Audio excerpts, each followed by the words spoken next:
Hello everyone, my name is Desiree and I'm a physiotherapist at Xcel Health. In this video, I'll be talking about wrist sprain. Now first, let's talk about what a sprain is.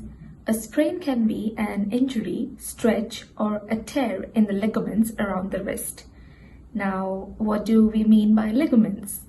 Ligaments are strong connective tissue like elastic bands which attach two different bones towards each other. So it holds two different bones together and forms a whole complex of a joint. Now in our wrist, you would be surprised, we have 8 teeny tiny bones which are attached by ligaments. So the wrist complex then attaches towards the hand, and in the lower bit it attaches to the forearm. Now what are the common symptoms of wrist sprain? The common symptoms can be immediate swelling, pain, and tenderness.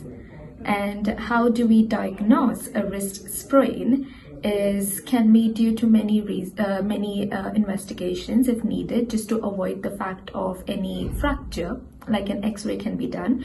And if the swelling is not too bad enough, then certain symptoms like swelling, pain, and tenderness can be the major diagnosing factor of a wrist sprain.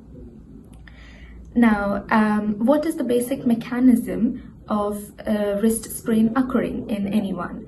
So there are two basic mechanisms, or most commonly seen mechanisms, as to why wrist sprain occurs.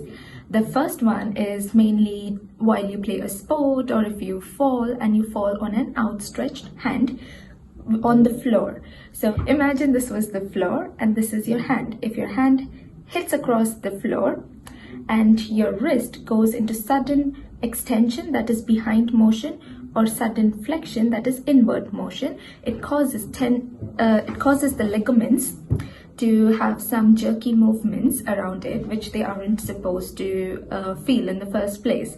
So that is the ligament trying to say, okay, I'm in pain. This was a sudden movement which I'm not used to, giving sudden swelling, pain, and tenderness around that area. So the first mechanism is falling on an outstretched hand on the floor. Now the second mechanism of injury causing wrist sprain can be if an object, or suddenly suppose you're walking and your hand or your wrist hits across something, or there is a sudden blow to the wrist area. It can lead to the same mechanism of sudden jerk with the wrist moving inwards, or if it's an inward blow, then the wrist can move outwards, causing extreme strain in this area. So these are the two mechanisms of how wrist sprain can occur. Now in the next video, I will be discussing a few techniques as to what you can do to manage if you experience wrist sprain.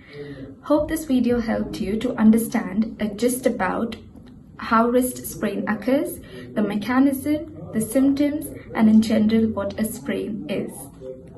Bye-bye, and I'll see you in the next video to discuss about the treatment.